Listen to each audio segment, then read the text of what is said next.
Yeah, yeah, yeah. It's the TANG gang. Yeah, it's the TANG gang. TANG gang. It's the TANG gang. TANG gang.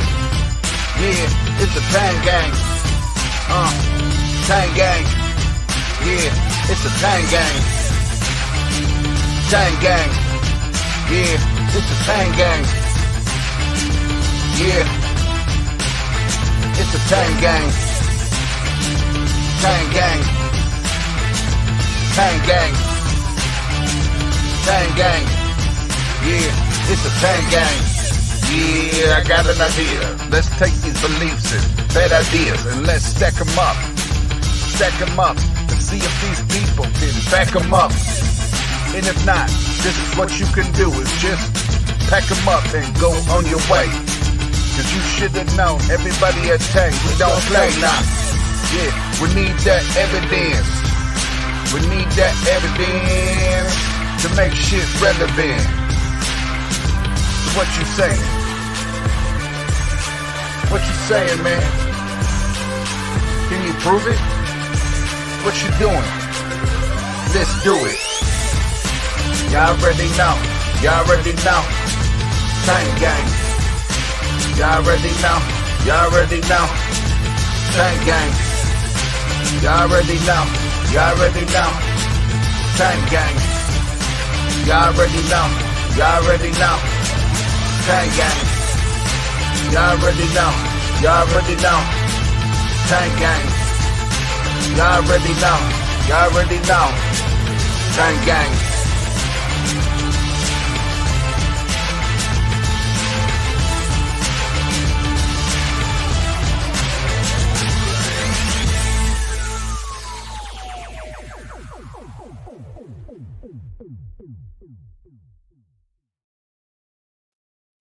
What's up, everybody?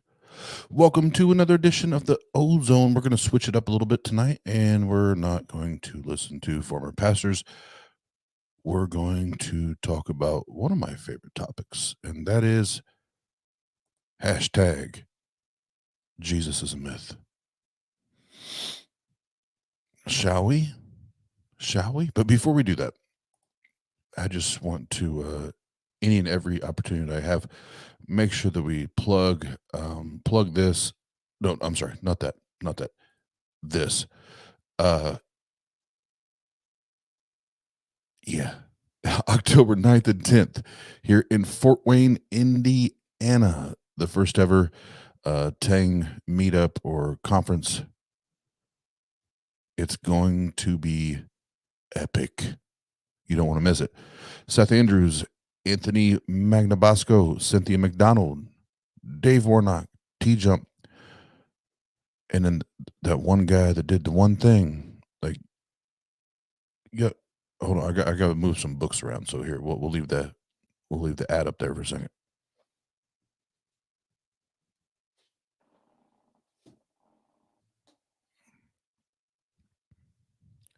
As you can see, I'm kind of moving the studio around, but this one guy wrote this one book, the Atheist Handbook to the Old Testament, Volume 1.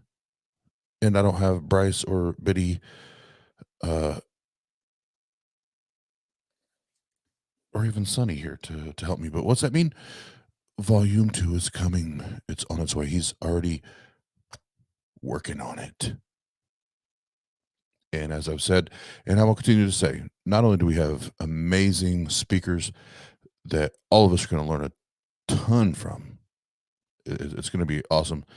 We're also pulling out all the stops on the experience, the visuals, and all that. So we won't be in like Madison Square Gardens or anything like this, but just envision this on a smaller scale. The haze machine, fog machines, laser lights, chasing lights, all of those things. We're going to do the damn thing. We're going to have a good time. So, the reservation sales continue to pick up, and I told everybody they would start to go, if they didn't out of the jump, I knew they'd start to go quickly, and they are picking up. And if you want to be there, I'm putting the link in chat right now. Don't want to miss it. You do not want to miss that. So, just on a quick note, so you know what's because I've kind of with everything going on with my family right now, I've kind of hit the pause button on as far as like scheduling guests and different shows and things like that, uh, and just trying to keep myself busy. But this Saturday is the funeral, the services for my mother. So once I get through this weekend, I want to get back to I'm gonna get back to the grind and just keep myself busy. So the first thing I'll tell you is so this weekend and then that following Sunday, I plan on working on the marketing stuff beginning tomorrow. But Dr. Josh and I are is it right here?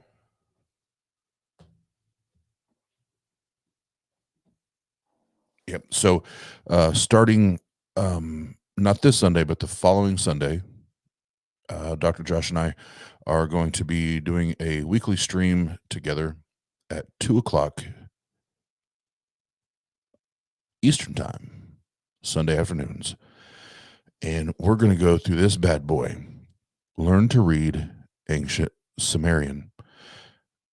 If you want to be a part of that, go right there. Go to the Googles or the Amazons. Yeah, don't actually go to the Amazons. Go to the website of the app.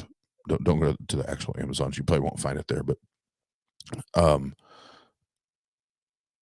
if you want to go through this with us, go get the book. Because originally it was I told him I wanted to learn, and like we were doing it like one on one, and I was like, I think this would be badass. If like I want to, like I want to learn. I'm excited about it. I'm passionate about it. What if other people, want to do it with us? And you can be the professor, and I'll be the class clown because I'm probably the least intelligent that's going to show up. So I'll just do what I did when I was in school, only actually try to learn a little bit. And I think it'll be amazing. So again, not this Sunday, but the following Sunday, 2 o'clock. Then if you're not part of our Discord on Sundays at 4 p.m., we have our book club. And right now we are going over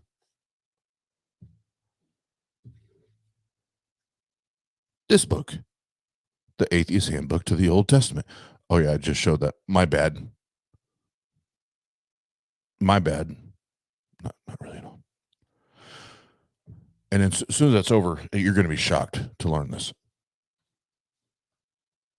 I got all these goddamn books everywhere because I'm resituating.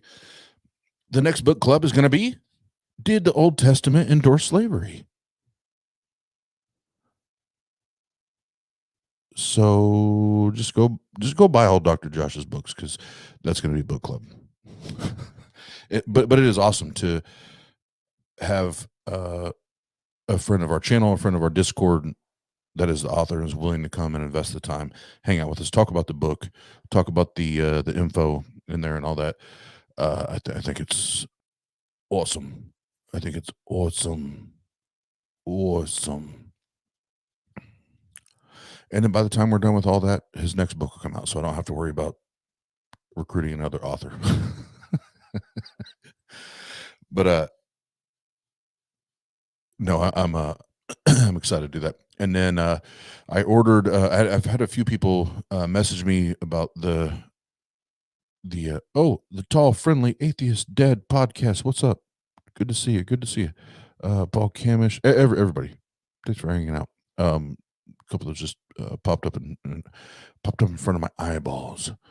But oh yeah, the SE. So when I went out the first two times, obviously the first one was awesome, but like I had a poster board, pinned up on the table, and it just said friendly interviews. So I'm waiting. I think I'll have it in a couple of days, but I had a custom uh, tablecloth made that has the SE logo, and it says friendly interviews. And I had business cards made, and then I'll be printing a handout to give them when they walk away. And hopefully, like I'm trying to figure out some swag to give them to walk away with, kind of like what Anthony Magnabosco does. But we'll see. Yeah, everybody showing love in the comments for what's going on with my mama. I appreciate it. Thank you. And yeah, each day that I'm good. I'm grateful for it. I'm thankful for, and I think Saturday is going to be the doozy. So I am trying to prep myself. I'm not trying to pretend or hide from it. That's not going to happen or isn't happening. But I'm just trying to be, also try to keep my brain, busy, and not go into the dark places, because been there, done that, and I'm not interested, Jack. Not for 1 second. So, but appreciate all of you and your love and your support, and for Aunt Kathy too. It's been, you guys have been badass, and we keep saying it, we can't say it enough. You guys have been awesome. So let's get down to business. We ain't got no time to play. What is this? Oh, I'm sorry. I almost started spitting.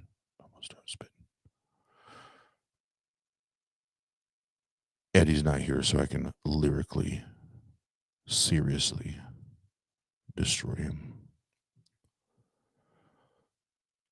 So what we will do is talk about one of my favorite things. Jesus is a myth. And and Ox, I actually am getting ready to lose this hat, because you can't see it on camera, but one of the things that drives me nuts about white ball caps is they start to get that yellow stain, like when you're sweating, they start to get that yellow stain. Like you guys, like I can't even see it right here, but I know it's there. So I'll be ordering a new hat here the next day or two.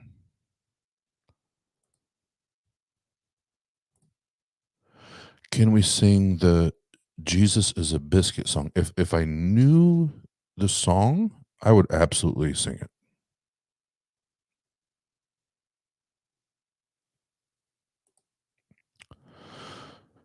And Ox, so I assume, because you always are you're always very kind when I wear the Atlanta Falcons hat. So I assume you want me to wear a Braves hat, which I don't mind. I don't mind doing, because my ex-wife and I, like her the first letter of her name was A.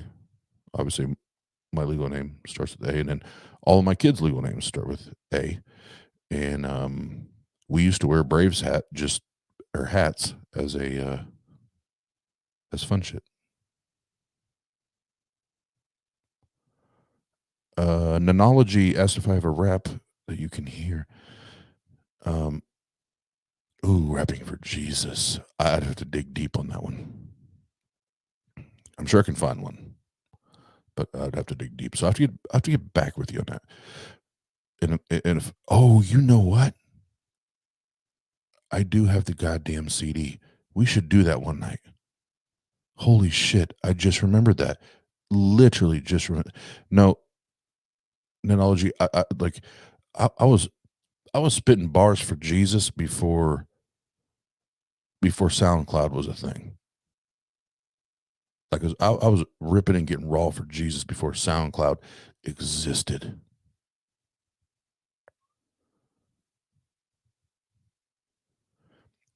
Yep. Ox, I know you're messing around. I'm cool, man. I'm playing around too. It's all good. Happy times, good times, happy times. Oh man, I need to figure out how to get that, because I have an all-in-one computer, and it doesn't have like my computer is like, what's a CD? What is a DVD? I need to figure out how to get that shit. Oh my God, I've forgotten until you asked. I forgot I have that fucking CD. That would be amazing. You guys would get a kick out of it. I would get a kick out of it. But holy shit, I need to figure that out. Hold on, I literally need to write a note or I'll forget.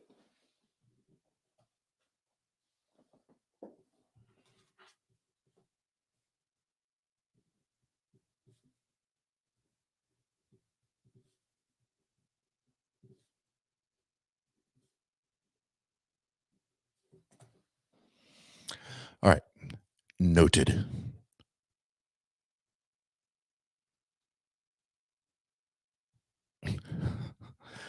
Noted. I'm going to find a way to get the music from the CDs to the computer.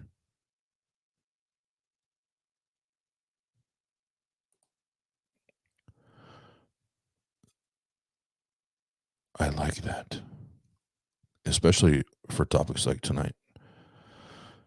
Jesus is a myth. So I will not bore you guys anymore with my shenanigans. So before I bring the video up, I want to give big shout outs to two people real quick before we do it. First is my dude, man, which again is he has showed me just tons of love, tons of support, and you know, in the last week or so, everything going on with my family, my mom, and that is Derek Lambert from Myth Vision podcast. The link and everything is in the description, and if you didn't know, now you need to know, and go check him out. The dude's channel is blowing up, and he deserves it, man. He's just a good dude. He's a good dude, and I appreciate him. And then David Fitzgerald. I know there's a lot of people like, oh, I don't listen to what this guy has to say, and it's so fringe, and it's so yada yada yada. Guess what? There's been fringe things before that people ended up being wrong on. Where it's like, oh, I thought this person was nuts, but they ended up being correct. You know, so just so it may appear to be or sound to be or whatever, fringe or maybe even borderline crazy to you, doesn't mean that it may or may not be true. Just saying. Before I pull it up here,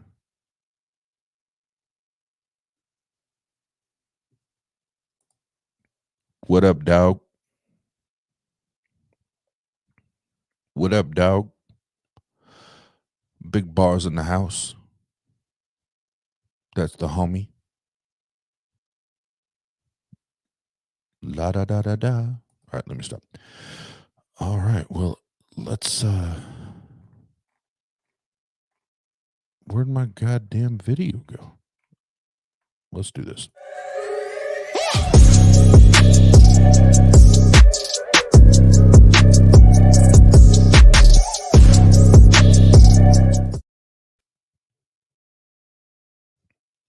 All right. You gonna learn today. You're gonna learn today. Nailed. 10 Christian myths that Jesus never existed. This show will take you into some interesting, exciting information with me and David Fitzgerald discussing his book, Nailed, 10 Christian Myths that Jesus never existed. It's just such a great, great show. He loved this show, one of the most energy-packed type shows where we talk about this idea and being open to the idea that there could have been, but who the heck was he? Stay tuned. You guys got to get his book. He also has other books, Jesus Mything in Action, where he delves deeper into the question.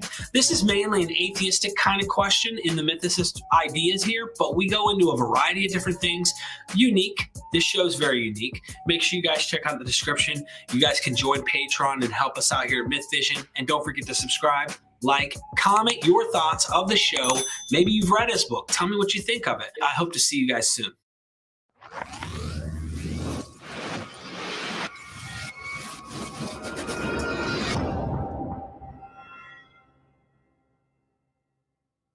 We are Myth Vision. Welcome back, ladies and gentlemen.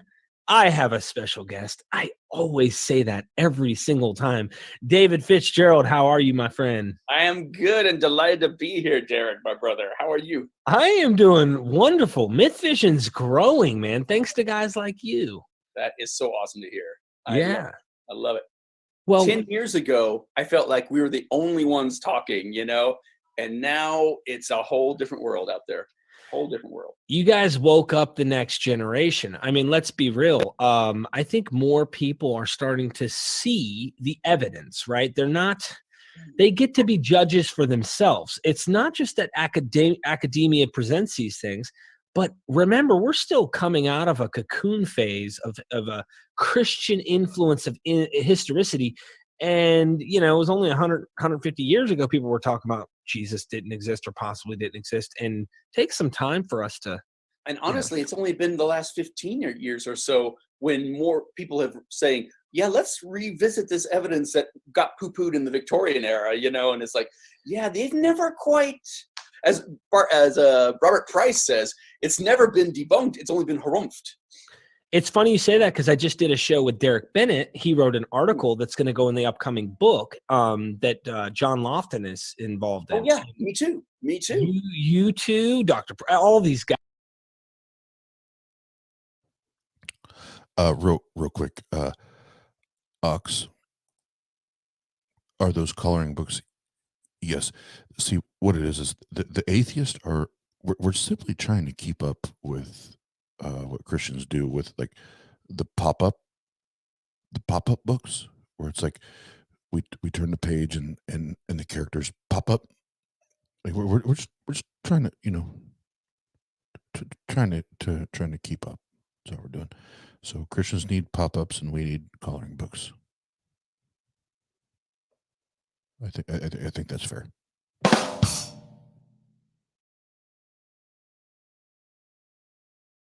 Guys, man, this is good. Dying and Rising Gods was totally poo-pooed too. And it's like, really? You threw the baby out with the bathwater, my friends. So we need to revisit. And you wrote a book. Fascinating. You guys see it on the screen right now. It is Nailed 10 Christian Myths that show Jesus never existed at all. Now, that's a strong statement, David. What do you think? You know what? No hyperbole. I'm not even kidding. I really do not think this guy existed at all. Wow. 20 years ago, if you had asked me that, I would have said, oh, yeah, of course there was a Jesus. Why wouldn't there be a Jesus? Never even entered my mind to doubt that there was a Jesus. But all you have to do is say, hey, these 4 Gospels, they're presenting very different Jesuses. I wonder which is the real one and what's the legendary bullshit that got added on top. And once you start pulling that thread, like I said in the book, pretty soon you got no sweater. Others call it an onion. Peeling the layer away the onion, you have no more onion left, and you call it the sweater with the string. If you want to destroy my sweater, oh, pull this thread as I walk away. Jesus is a myth. That you're pulling. I have to say before we get into the show and kind of going into things, I have to say this. I was a skeptic on even getting your book, and I'll tell you why. I'm researching, right? And I wanted to start with all the heavy hitters. I was like, let me look for the PhDs.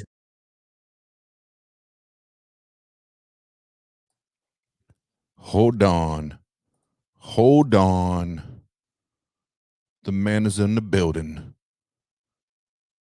Mr. Derek Lambert, $10 super chat.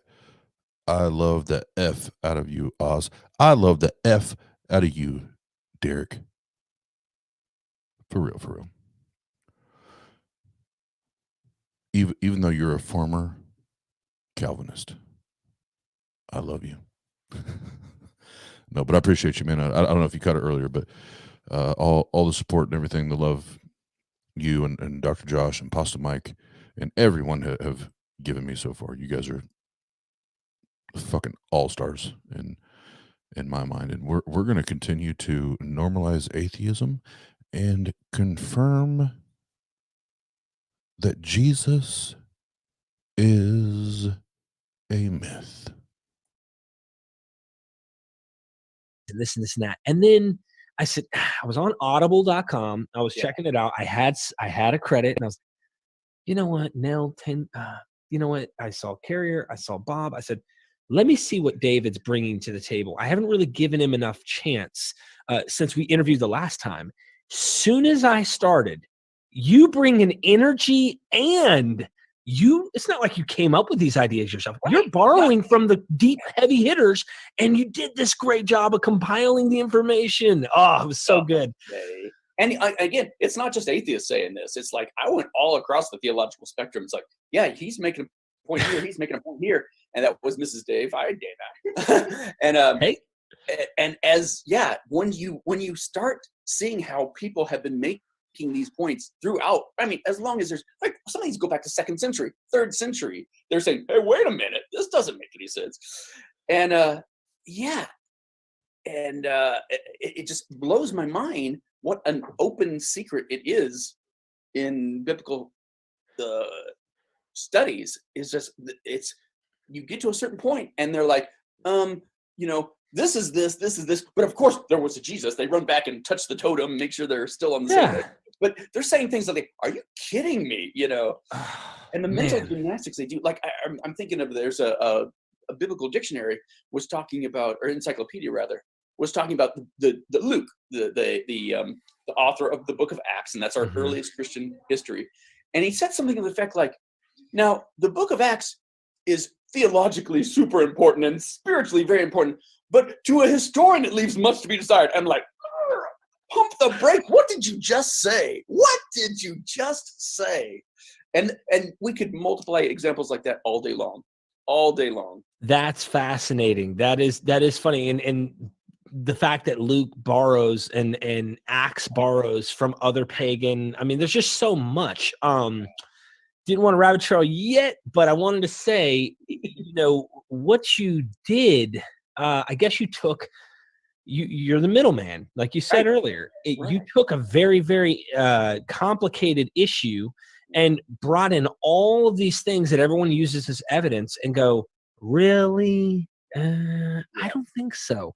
You're still not saying there couldn't be, possibly, but what you're saying is you're using this evidence wrong. This is not the evidence you need to use. And it's hard to trust these church fathers. Once I read this book that you presented, I was like, I didn't know this. And even Dr. Price, who's well-read, and others, they learned something from you that they didn't even know. When I got that quote from Robert Price, that blew my mind. It's like, whoa, that's like Einstein coming to you and saying, wow, I hadn't thought of relativity that way before. Whoa, that blew my mind. And I think it's only a function of me just looking into everybody. It's not anything special about me. It's certainly not my PhD, but the more you look at it and it's not just even what our evidence is. It's like, it's the evidence we have outside the Bible. It's the evidence we have outside the Gospels.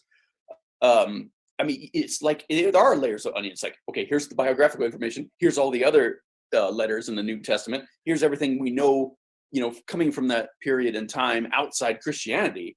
And it's like, these things just do not point to a guy who was the founder of Christianity.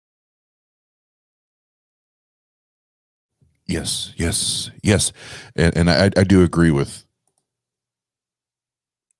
Derek, like wholeheartedly, first and foremost, with David's energy and his passion, and that he is serious about the topic, but he doesn't take himself seriously. And I fucking love that, because I don't know about you guys, but for me, there's nothing, I won't say nothing. There's not very, very many things for me that's more annoying than somebody that's very, very smart, very, very intellectual, and they know it, and they want to make sure that you know it, right? That gets on my nerves.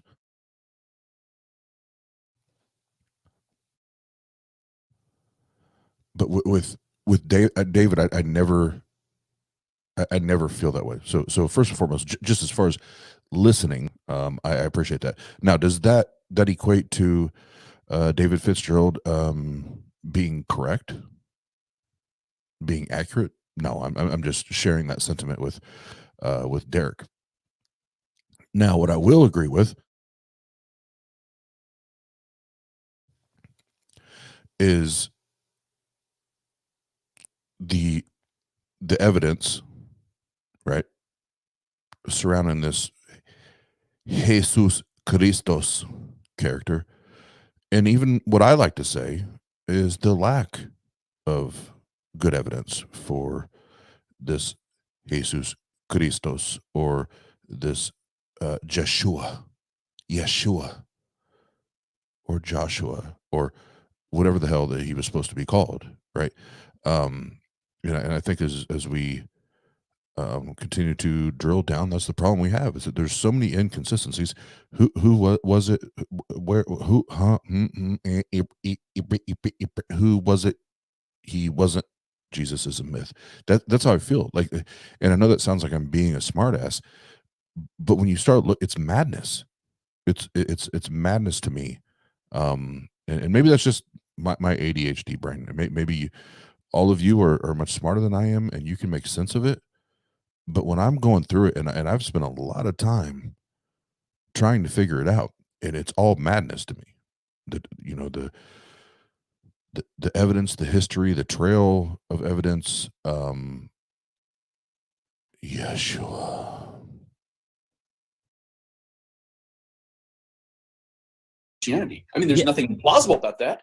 They were a dime a dozen. Yeah. That's not where our evidence point. And so it's really hard for me to think there could have even been a guy named Jesus. It's hard to think that in this case, okay, after all of this, in this case, it's hard for me to think, like, if there was, speculating, if there was, honestly, when Price and Carrier say, listen, we really wouldn't know anything about him at this point. Right. So how can you say there is when you don't have anything about him or whoever this is? Exactly. That's one thing.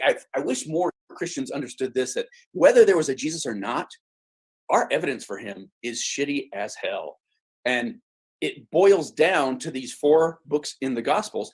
And those 4 books boil down to our first Gospel, Mark, which is the most low rent, no frills Jesus we've got, and doesn't read anything like what we think of as Jesus, saying things like, oh, I'm telling you everything in parables, otherwise other people would hear them and be saved from their sins. It's like, what did you just say, Jesus?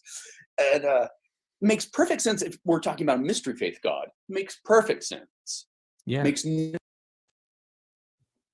And I want to make sure, I was familiar with the scripture, but I want to make sure Biddy Buddha gets the credit for this, because she reminded me of the, oh shit. Now I can't remember what. Biddy, are you with me? Oh yeah. Oh, I wish Biddy was here right now. But the in the Old Testament, where it says, that one man cannot, die for another man's, or cannot pay the price for another man's sin. Or a man that is blameless cannot, pay. I'm familiar with the verse, but not nearly as much as she is, and she fucking nailed it the other day, and I wish I could remember it off the top of my head. But like, even that points to that this whole idea of this Jesus character being the atonement and the propitiation of sins is a little far-fetched.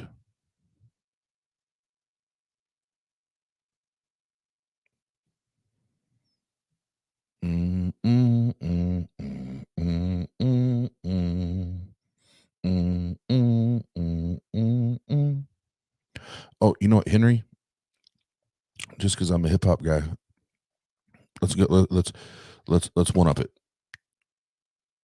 Will the real Jesus please stand up? Please stand up. And what's everybody in the chat? I said what's up earlier, but I see a bunch of new names jumped in here. And I do want to say Mr. $999 suit jacket, Nicholas Suter is here. And Nick, I saw that you purchased your reservation for Better on October 9th and 10th to come and I saw the note you made. Yeah, the special note you put there that you're specifically coming just to hang out with me. So I appreciate that because there's many people that you could hang out with. We have great speakers coming, and you put in the notes that you just wanted to hang out with me. But we do have Seth Andrews, Anthony Magnabosco, Cynthia McDonald, Dave Warnock, T Jump, and Dr. Joshua Bowen coming. Right? We have all those amazing people coming. And Nick in the special comments put, I just want to hang out with Oz. So I thought that was awesome. Thank you. Thank you. I appreciate that. I really do.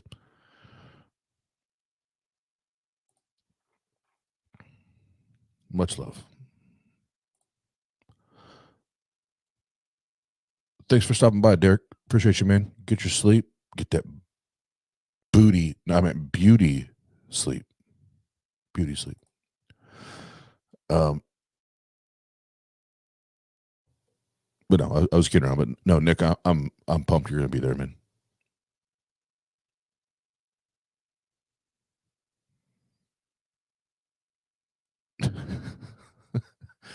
All right, we'll get back in the video now.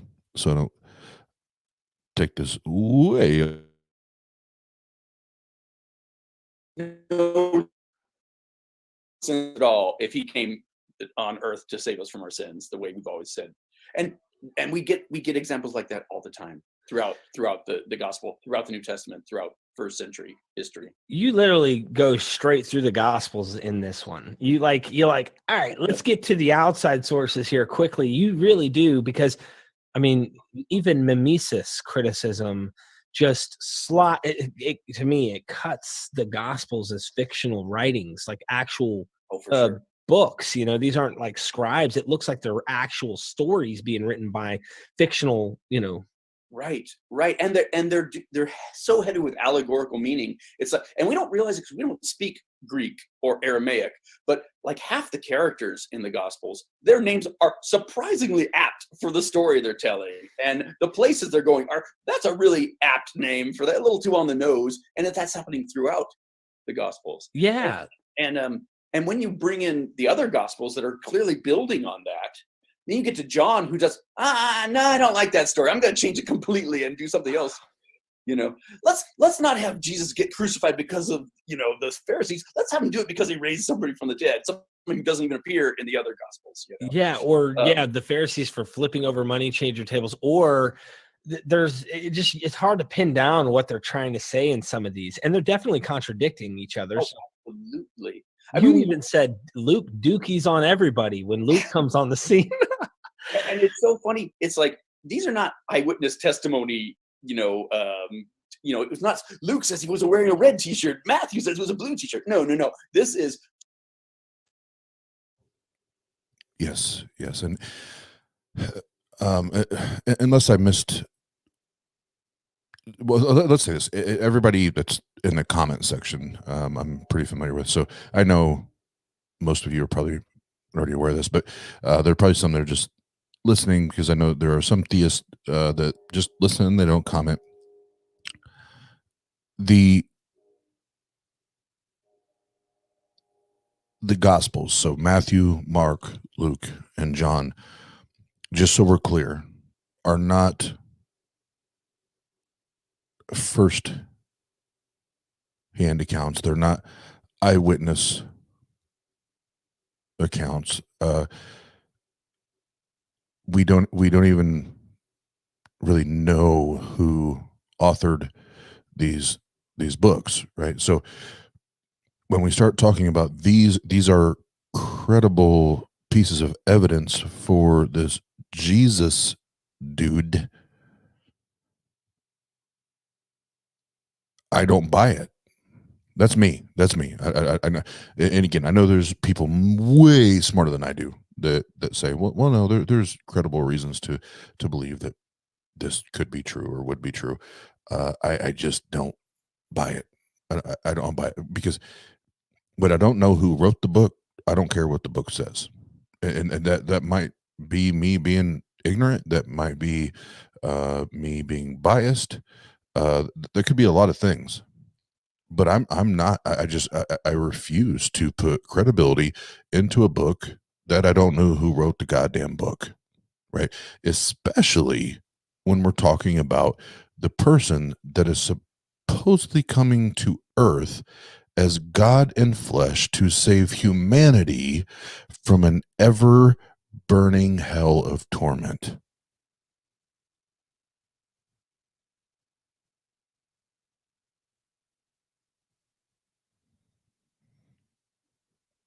Not me, dog.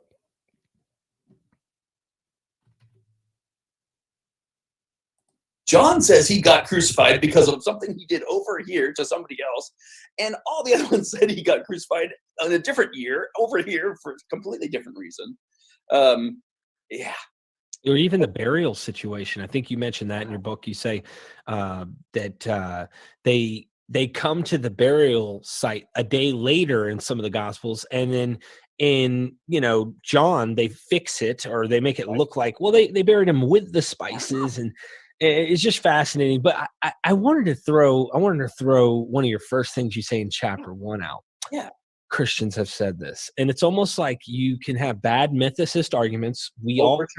For sure. Right. And then we also have horrible historicist arguments like really true. Jesus and Julius Caesar have the same equal amount of evidence.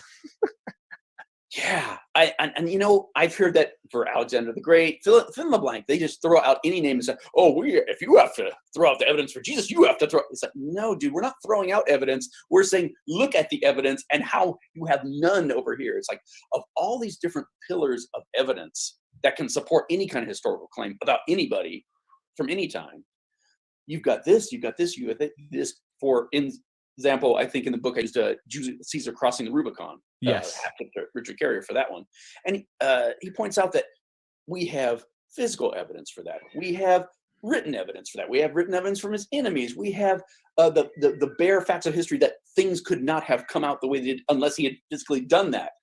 Not just people believe that he had done that. Whereas for Jesus, we got no physical evidence. We've got no writing from him. We've got no writing from his enemies during his lifetime. We've got nothing corroborate the Gospels during the time that the Gospels were meant to be written. And what we do have, the only one pillar we do have in that, is not the best kind of evidence, but the worst kind of evidence. It's anonymous Gospels written to sell a new religion generations after the fact in places we are probably nowhere near where the story takes place. And they're all copying from each other. Yeah, and then it gets worse. You start to get out into the La La Land types. And I think that was a common practice. That should tell you, in my opinion, once you start looking at the evidence of the Gospels, what kind of literature they are, that you can start to go off on La La Land. It's just funny that, oh, you're not Orthodox. These are the real truths. Dude, they're fiction. I mean, like, you really see so much fiction there. So, David, one of the things I was going to mention is there's Doug at Pine Creek. He's got a YouTube channel too. He's another skeptic. He likes to talk to Christians more, but and big ups, Boomba Clap boy, Blacka, big ups, man. No, seriously, big ups. Shout out to Doug, Pine Creek Doug, and if you ain't fucking with Doug, you missing out.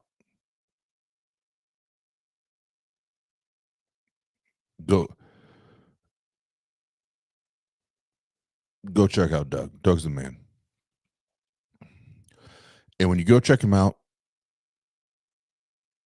make sure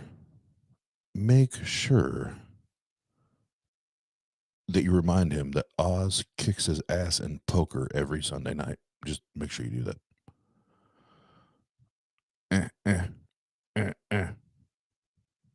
Make sure that happens.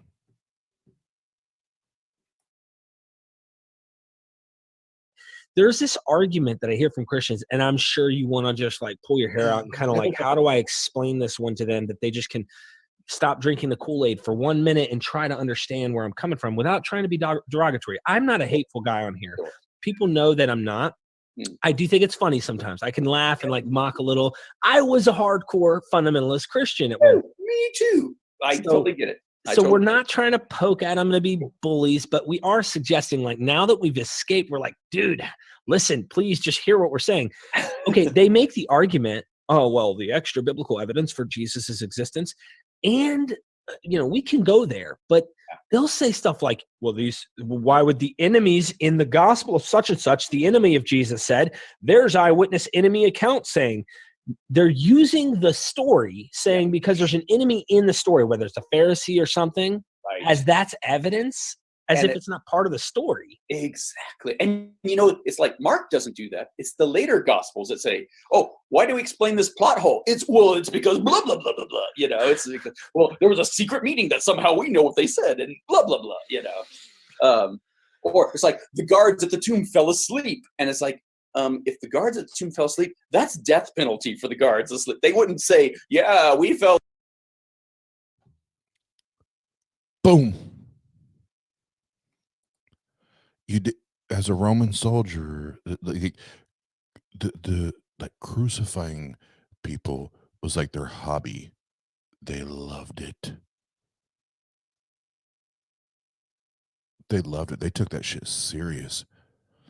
If you just fell asleep on the job, you were the next to be killed. Like you're done away with.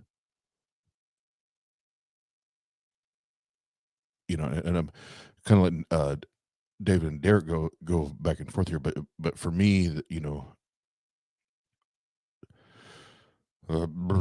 with the crucifixion and resurrection, there's so many inconsistencies for me that make me like dig my heels in even deeper every time I talk about it and I discuss it. And yeah, this is all nonsense, man. This is all nonsense. And when you're Christians, I love you. And I know you have, most of you, not all of you, but I know most of you have the best intentions.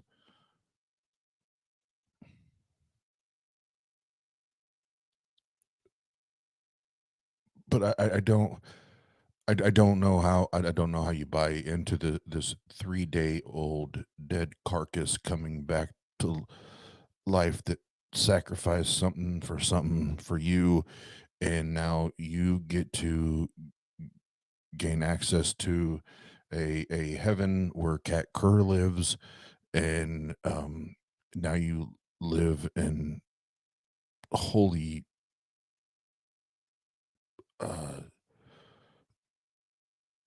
something with God.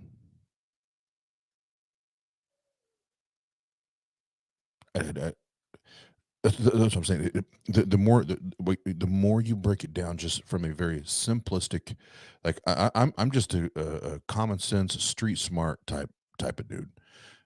There's so many people in the chat right now that are so much smarter than I am. I approach it from a street level, common sense perspective, and this shit doesn't line up. This shit doesn't line up. We're not checking the bags here. Not today. Not today. Fell asleep, they'd be killed in all kinds of nasty Roman ways. Yeah, for that.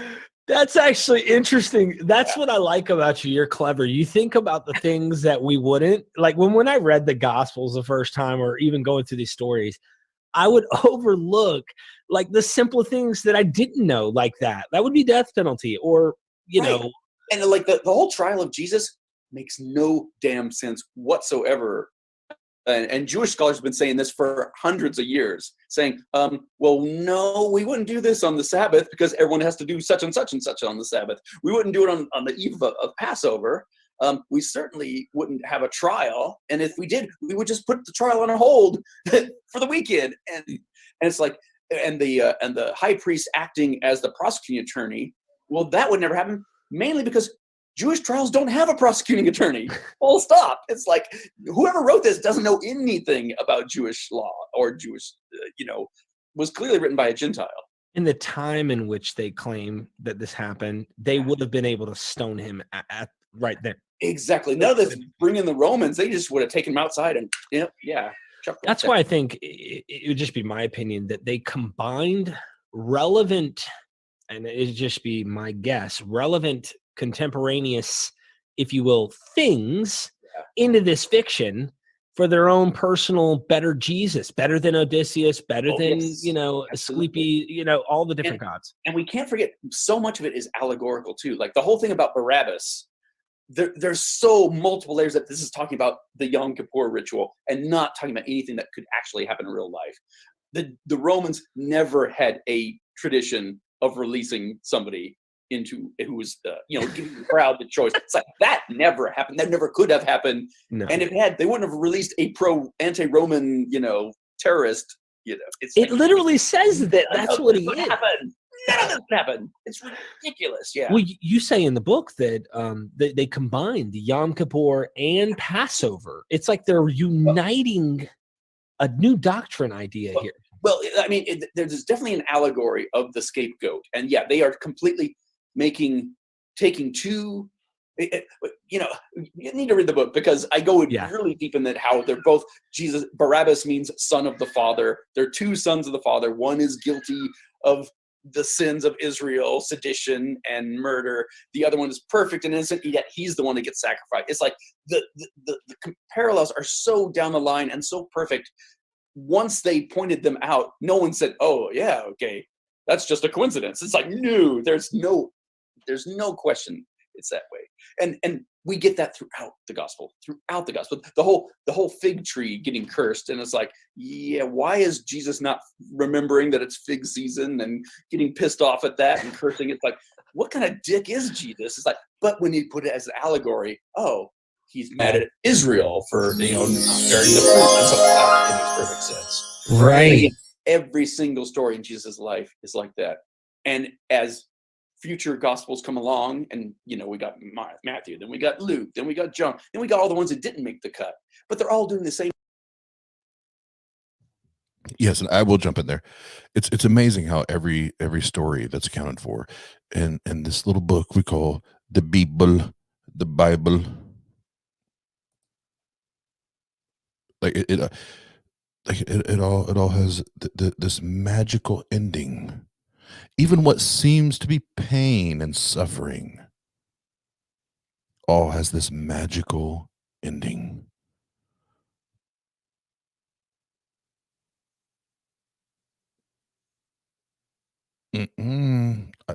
See, I don't. I'm suspect. So we start with virgin birth, and just right there, the original text is Alma, and Alma does not mean virgin. And I know other people are like, well, there's other translations and other interpretations later on. That's not my goddamn problem. That's not my goddamn problem, Christians.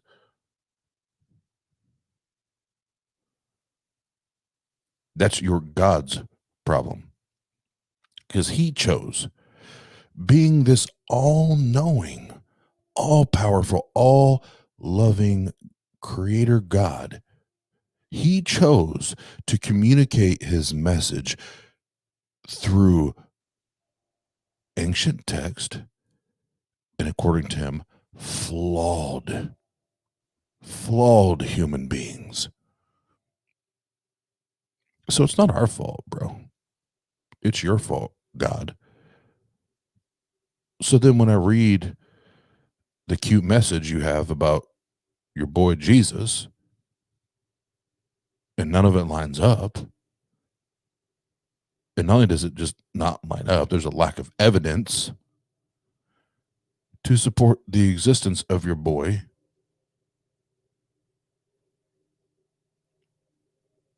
I land in I land in a certain spot, and that's why, based on the God, I literally now look at the God claim the same way I look at the Jesus claim. I don't have good evidence.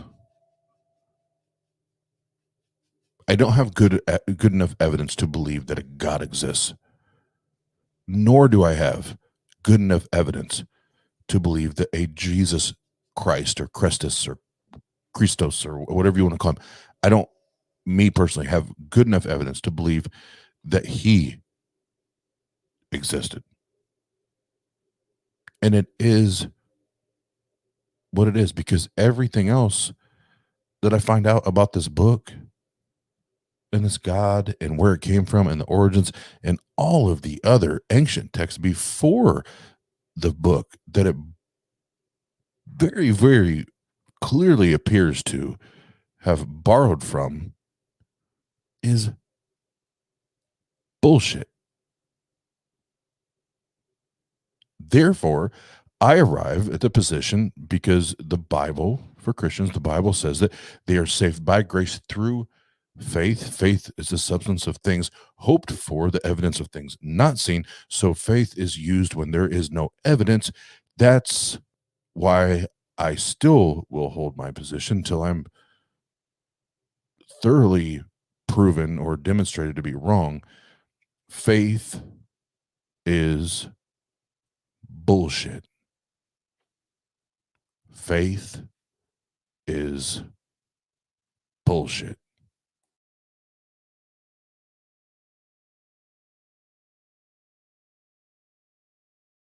Same thing. They're building on each other and building on that same story and building on what was originally an allegory.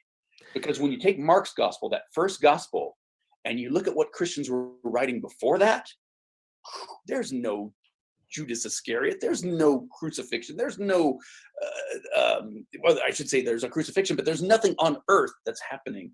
Right. All you have is Paul. All you have is Paul. And Paul's gospel, and when you read like the book of Hebrews, where it's talking about, you know, Jesus is our high priest in heaven. And if he had been on earth, it would have been such a, he goes out of his way to compare to what's happening with the high priest on earth, which he assumes is still going on. Whoever wrote Hebrews was still happening. The temple was still happening. And that's what the earliest Christians seem to be preaching. They're preaching this Jesus who lives in heaven and has been a secret all this time. But now preachers who have become apostles, which meant that Jesus had appeared to them, or they read it in their biblical studies.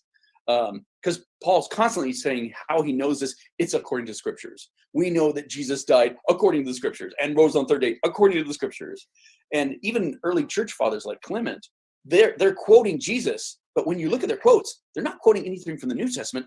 They're quoting things in the Old Testament saying, Jesus says here, blah, blah, blah, blah, blah. Oh, wait. Oh, no, Jonah said that. Oh, no, Isaiah said that. You know, and they're quoting it as if they're interviewing him on the street, you know. Interesting. Yeah. Interesting. Yeah, you got to go beyond the canon to get some of this stuff. This is interesting that you're bringing this up. You and I want our audience to understand, though you're a mythicist, in this book, you don't just what does Dr. Carrier think about this? What does Dr. Bob? You actually are using, and this is what I love about the mythicist, who at the end of the day, this is not a belief. This is not a belief system or a cult or anything like that. Like, you guys are using historicist arguments for people and saying, look at this Josephus, look at this Tacitus, look at Suetonius, look at Pliny.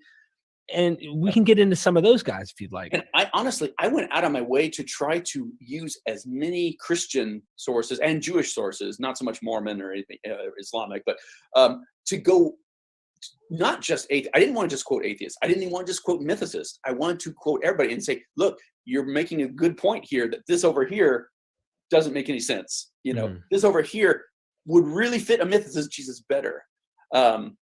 And I don't know if we plugged my new book, Jesus Mything in Action, but not yet. Nailed talks about the top 10 ways that the official story just does not cut it. It just doesn't hold up. Mything in Action is where I talk about, well, this is what Gospels do say. This is what the New Testament says about what the Gospels say. This is what everything outside the New Testament says about this story. And it just makes it really hard when you put all that in context to think that there could have even been a single figure founding Christianity. And I want to even blow you and your audience's mind a little further, because Please. probably my biggest surprise I've gotten from being in this Jesus is bullshit business is that it's not just Jesus. It's not just Christianity. Moses, Abraham, Buddha, Muhammad, the evidence for all those guys and more is just as bad as Jesus. And I can't tell you how many ex-Buddhists came up to me and said, or Buddhist scholars have said, yeah, we're having that same discussion in our circles. And how many ex-Muslims have come to me and said, yeah, we're having the same discussions in our circles about whether Muhammad existed. That blew my mind. I saw a debate between Christian apologist David Wood, I believe his name is, and another scholar in the Islam world. Yeah. He's not a Muslim, but Yeah. he was actually arguing, and it blew my mind. This is right when I heard about mythicism. Mm-hmm. What he did is his arguments and the methodology used in arguing over the fact that Muhammad may not have existed, arguing with this Christian, I could see that if the Christian was willing to concede, he was shooting himself right there, because it is the same. Yeah. It was like, I saw it, I was like, oh my gosh. And I was looking at Jesus. How the evidence just starts failing and stopping like 100 years out. It's like, wow. And now, 20 years after starting this whole thing, I'm convinced that most major religions start with a purely mythological founder, and that's the norm. And people like Joseph Smith, well, the angel Moroni, he clearly never existed. We don't think that we forget that he's the one who wrote the Book of Mormon, quote unquote. Oh my but people like L. Ron Hubbard and Mary Baker Eddy, those are the outliers, because we know who they were, Well, David, this I've got to see the mything in action, because honestly, that would have helped me. Now that's on Audible too, so it is. That would help this show better. I'd get more of what you do, but I guess if you want, we can jump into some of these, just kind of a few examples outside, and then come back on later. You read the book, we'll come back on and discuss that. Yeah. I'm talking about the 10 myths. For sure, we can totally talk about that all day. Yeah. Okay, JeGaysus, just tackle that one if you would, because that's a big one. All right, so he's gonna start digging into the 10 here. So I just want to say, from my point of view, and I am not a historian. I'm a high school dropout that just bust my ass, and I study my ass off, and I do the best I can to be informed and educated as much as I can. And as a former believer, that I did take classes on New Testament history, especially to do with the Pauline Gospels, which I now believe that Christianity, as we know it here, is not has nothing to do with the original text. It is Paulinism.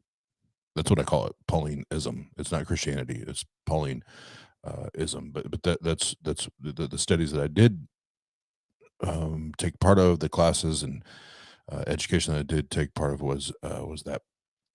But I see nothing, even from Josephus and the other that are supposedly quote unquote external critiques or writings. I still see zero evidence of a Jesus.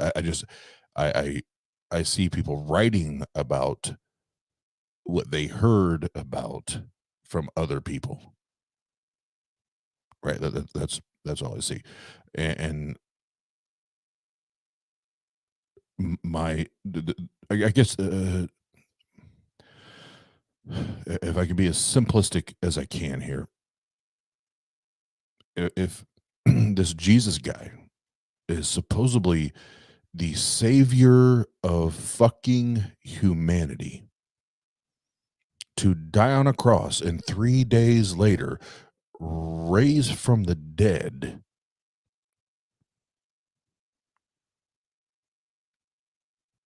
you're telling me all of the miracles up to that point, like walking on water, like grabbing dirt and spitting in dirt and making mud and rubbing on people's eyes and healing the blind, turning water into wine, healing Lazarus, like all of these. I know I'm missing something right now, but all of these miracles, these stories weren't exchanged at trade posts, and when ships were leaving harbors, not ships, I'm sorry, boats were leaving harbors.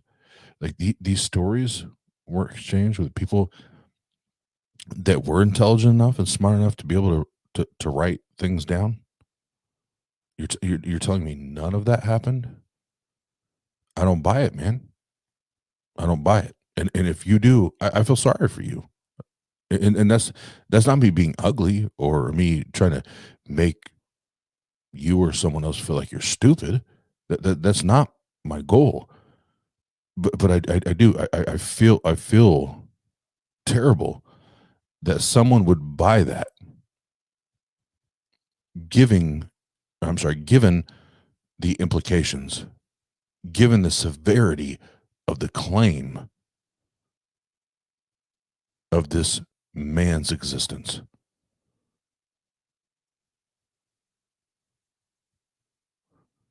If you want to take it by faith, do you, boo.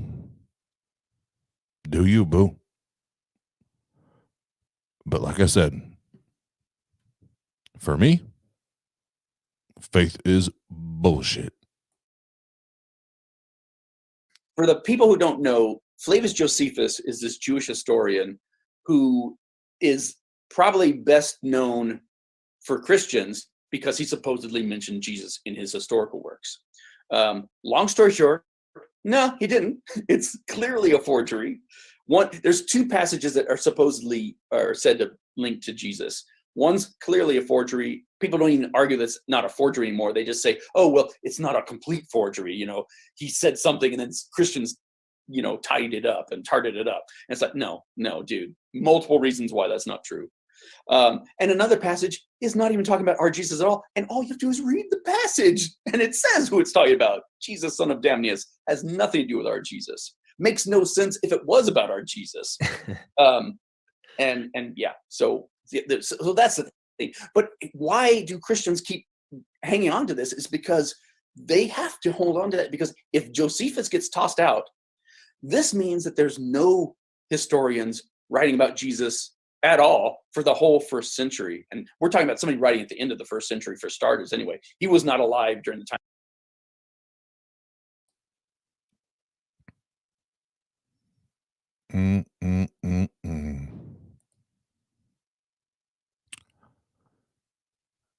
The boat continues to take water as it sinks. I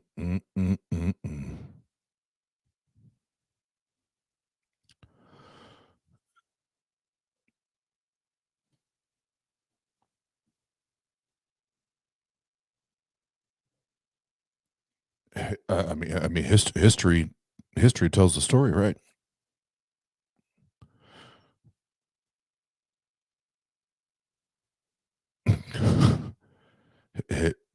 History tells the story, and hashtag Jesus is a myth. Time Jesus was meant to be alive. But that's a whole 100 years where we've got nothing to corroborate the Gospels whatsoever. And those two flimsy pigs that don't hold up are all we have. And the second century is no better. Third century, everything is dependent on the Gospels. And everything we have that's extra biblical evidence about Jesus is actually talking about Christians. It's like, yeah, we know there were Christians in the second century and third century. We don't know, you know, that's not evidence for their God, you know. And they usually, the way it's talking about it is clear that they don't think there was a God either, you know. This is that crucified God the Christians worship, you know. It's funny because there's so many versions of Christianity too, right off the bat, that, you know. This is the other thing. The further you go back, the more different strands you have, and the less any of them look like what we think of as Christianity, for sure. Interesting stuff. I think that's fascinating. And if you look at these other historical people like Caesar, Julius Caesar, Caesar Augustus. There's writings about these guys, but do they have fictional theological tombs written about them? And is that their earliest sources? Is there not, historical, maybe with some, all historians who wrote of people a lot of times blend in the gods and stuff, but right. And that's a good distinction to make. But the difference is with those, we have historical evidence, so we can separate that out. And it's like, oh, okay, well, that's clearly not true because we have all these other evidence, and we've plentiful evidence to make good judgment calls on what's really happening, what's not. We don't have that with Jesus. All we have is right out of the box. It's mythological. And the earliest stuff, he's not even on earth. He was there at the beginning of creation, or he was, the son of wisdom, this allegorical things. The Holy Spirit came from a Jewish philosopher named Philo of Alexandria. Had nothing to do with Christianity originally, and yet they put that whole idea, plucked it whole hog from him. And especially American Christians, the Trinity, so like the Father, the Son, Holy Spirit, like that's bullshit. That's bullshit.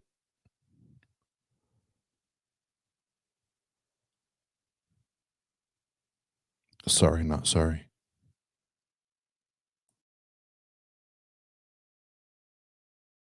And turned that into the Trinity centuries after the fact. Took a long time for that to come together. Yeah, this is an interesting development, and you guys delve into this a lot. Yeah. And I know that Dr. Carrier does some of this in his On the Historicity book, Yep. which is definitely Awesome. Highly recommended. Yeah. very, very thick. So if you want to get, really into something for a long time, that's Sure. obviously a good For book. sure. But if you're Yeah. looking for something that kind of, I guess you'd say, goes to a point and it's, entertaining. Accessible and here's- entertaining. I like to think so. Yeah, you have and you guys work together. That's, We I do. mean, Absolutely. you guys work together. What about Plenty? You had a lot to say about him in the book. All our so-called evidences outside the Bible for Jesus, I talk about in Nailed, and pretty much go chapter by chapter, Pliny, Tacitus, Suetonius, and really point out that most of the cases, they're just not saying what Christians are saying they're saying. And that's I just got to jump in here real quick. Henry, I usually agree with a lot, if not most of what you say, but God, I'm going to assume that was meant to say God evolves too. No, I think that's the problem. I think that's the problem with Christianity is, well, you said gods, plural. So I'll leave space here in case I'm misinterpreting what you're saying. So gods, like different gods, they may evolve, but if we're talking about the Bible God, Yahweh, he does not evolve. That book is very clear that he is the same yesterday, today, and forever. So whether it's yesterday, today, tomorrow, and forever, he's the same God that endorses slavery, endorses child abuse, is cool with women being treated like shit, is cool with kids getting their arms or fingers or whatever lopped off if they lie or have an attitude or cheat or whatever it is. Like he's still the same God. The Bible says that he's the same yesterday, today, and forever. He does not evolve. He's not a changing God.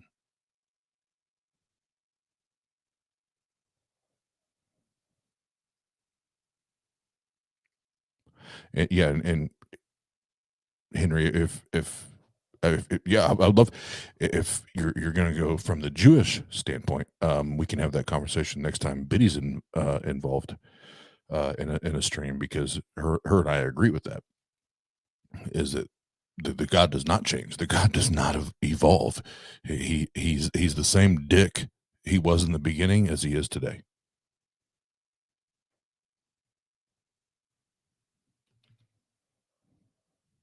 That's probably the case for most of the things. There's things like Tacitus that we have him talking about Christians again, not Jesus. And there's some evidence that even those stories about Christians were originally about Jewish martyrs and not about Christians at all. So again, it's one other case of there's layers of bullshit to sort through.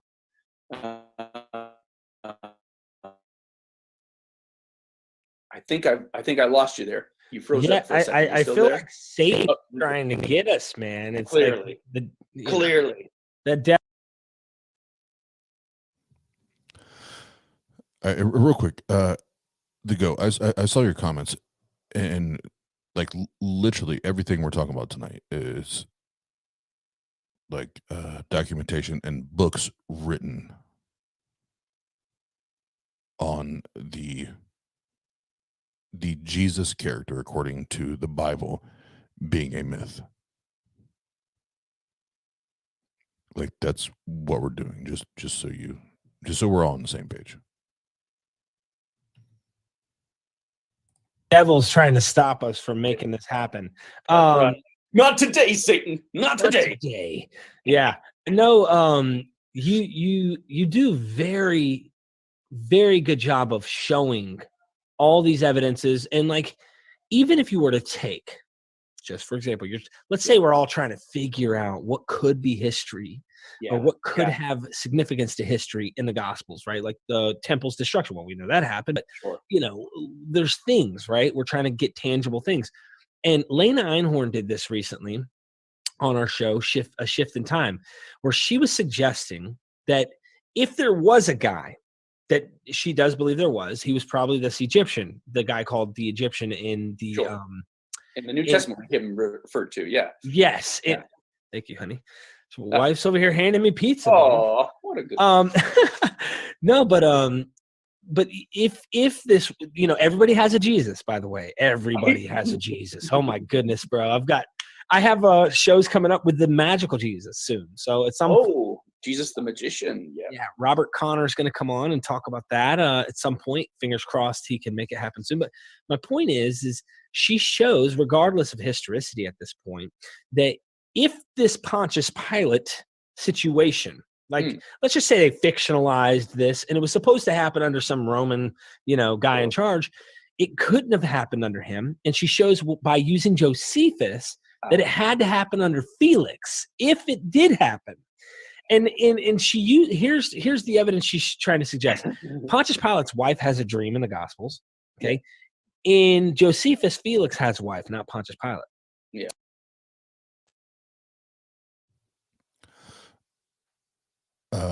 Again, the goat. No, I saw your comment. I appreciate it as far as rewatching.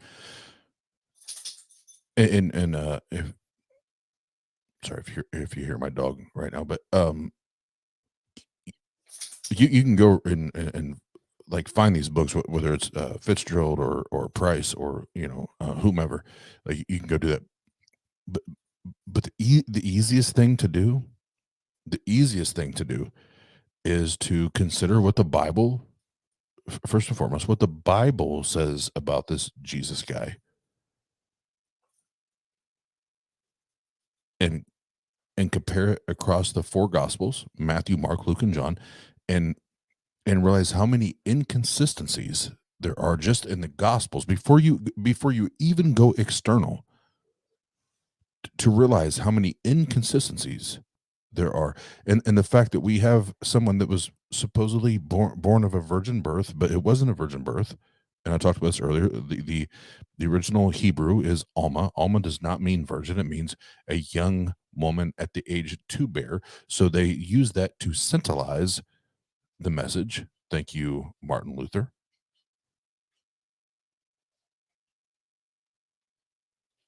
Then they continued to build the narrative and build the story of this Jesus dude.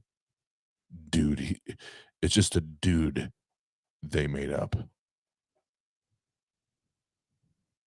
So you can do the external critiques if you so desire, and I've done them. But for me, I still end up going back to the Gospels, where the Gospels that were supposed to be the eyewitness accounts, the firsthand accounts, the ones that witnessed it, the ones that saw it, the ones that experienced the Jesus, the Christ, the Christus, the Savior of humanity. And they can't get it right. For the love of fucking God, Mary Magdalene, while at the tomb, thought that Jesus was the gardener, and the author thought it would convince people that he recorded it, that he thought that Jesus risen was the gardener. Come on, man. Come on. This is a storybook. And I hate saying that because I don't want to be disrespectful. I don't want to be an asshole. This is a storybook. I love you. I love you all. You start to see stuff and you go, something's wrong here. And I'm going to muddy the water even further. okay. Some early Christians thought that Jesus was crucified under Herod, and the Romans had nothing to do with it. Some early Christians said, oh, yeah, he got crucified, but it was 50 years later under Nero. Yeah. Some people said, oh, no, it was 100 years before that under Alexandre Jannaeus. And it's like, you think they'd be able to have a better handle on when these things happened, if they had happened at all. Or like when he died, when he was born, I think maybe not when he was born, but surely when he died. And yet the early church is full of these guesses. And what do they land on? Well, it's this day of Easter. It's the day of Passover. When was he born? Well, it was the same day all the other sun gods were born. What a amazing coincidence that happened, Yeah, or one of the church fathers, one of the big ones I heard, I think Justin Martyr, I could be mistaken, like Jesus lived to be 50 or something.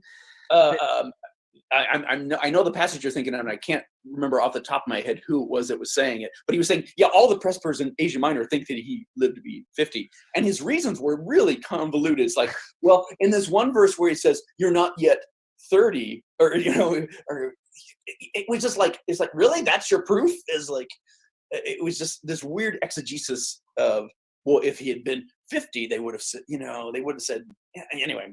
Yeah. No, if I don't you want had to the go source, down that rabbit hole because it was so wonky and like.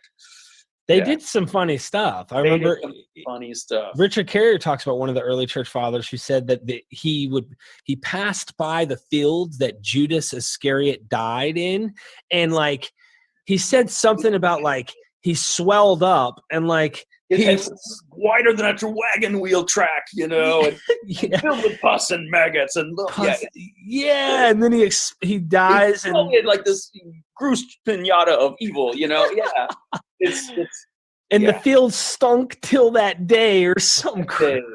And the Jews still talk about that stinky. Yes, exactly. It's That's funny, man. So how do people help you out with this? Because you're continuing to write. You still do lectures. You still do public speaking. You do speaking engagements, I suspect. I'm happy to do them anywhere. Take me out there. I'm happy to.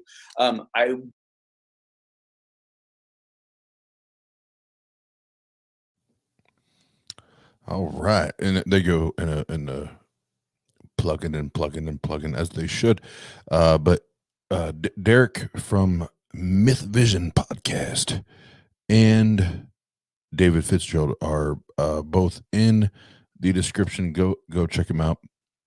Those guys are awesome. I love listening to them. I love reading David's stuff. I think because David does take the like.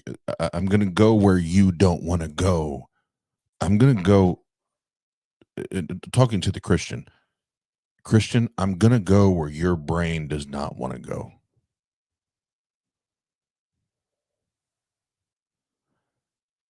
Christian, I'm going to challenge you to think about things that you haven't thought about.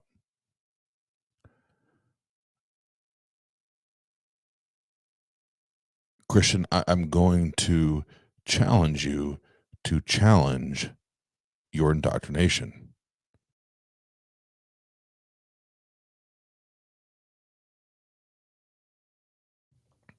And he does all of those things without actually saying it or requesting it or demanding it or any of that.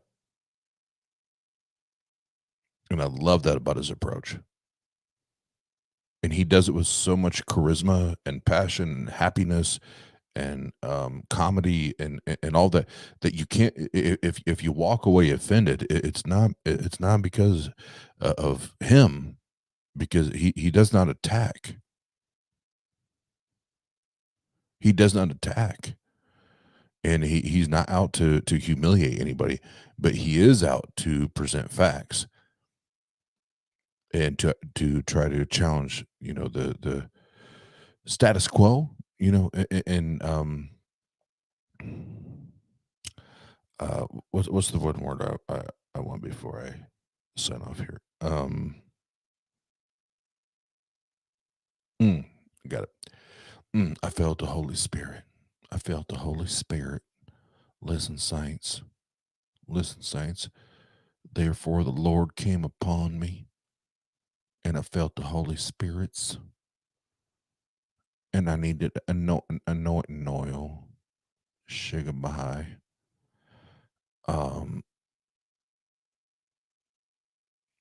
No, but there are some things that, like the consensus, like, yeah, we're good. We can go, like, we can chill with the consensus.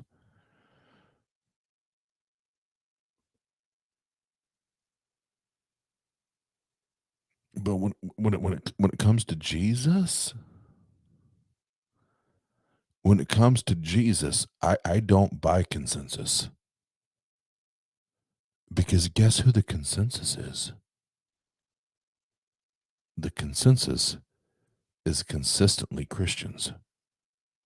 There may be one or two or a few, whatever, that are maybe like they're, maybe I believe, maybe I don't. But the consensus is Christians. So I don't buy it. Of course they believe that. Their faith, their identity, and how they view themselves when they look in the mirror every morning depends on the existence of this Jesus Christ. So, of course, their consensus will say that more likely than not, this man existed. But when we step away from that consensus and we start to talk about people, we start to talk with people that don't share that opinion and trying to match up with and be consistent, yep.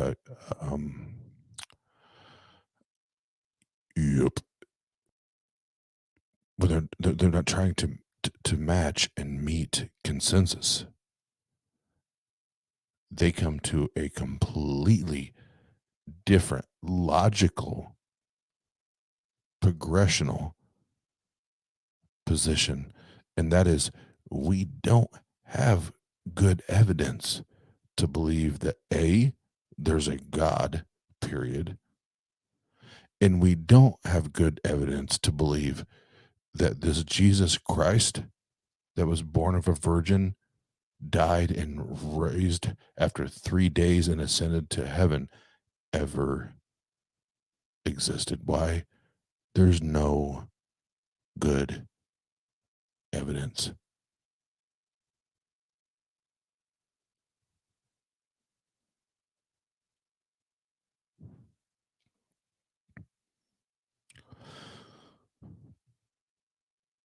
And remember, Christians, I'm the same guy. I grew up in this.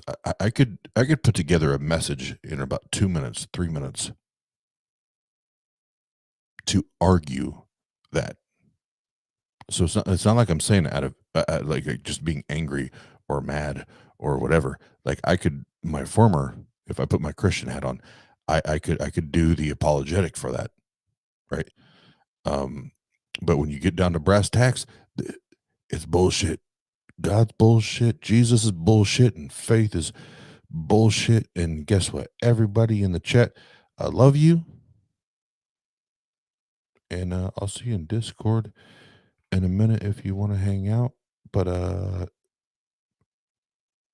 just remember two things. One,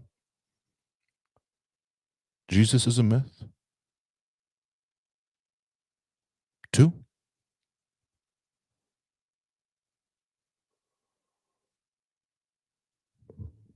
faith is bullshit. Yeah. It's the Tang Gang. Yeah, it's the Tang Gang. Tang Gang. It's the Tang Gang. Tang Gang. Yeah, it's the Tang Gang. Tang Gang. Yeah, it's the Tang Gang. Tang Gang. Yeah, it's the Tang Gang. Yeah, it's the Tang Gang. Tang Gang. Tang Gang. Tang Gang. Yeah, it's the Tang Gang. Yeah, I got an idea. Let's take these beliefs and bad ideas and let's stack them up. Stack them up and see if these people can back them up. And if not, this is what you can do, is just pack them up and go on your way. Cause you should have known, everybody at Tang, we don't play now. Yeah, we need that evidence. We need that evidence to make shit relevant. So what you saying? What you saying, man? Can you prove it? What you doing? Let's do it. Y'all already know. Y'all already know. Tang Gang. Y'all already know. Y'all already know. Tang Gang. Y'all already know. Y'all already know. Tang Gang. Y'all already know. Y'all already know. Tang Gang. Y'all already know. Y'all already know. Tang Gang. Y'all already know. Y'all already know. Tang Gang.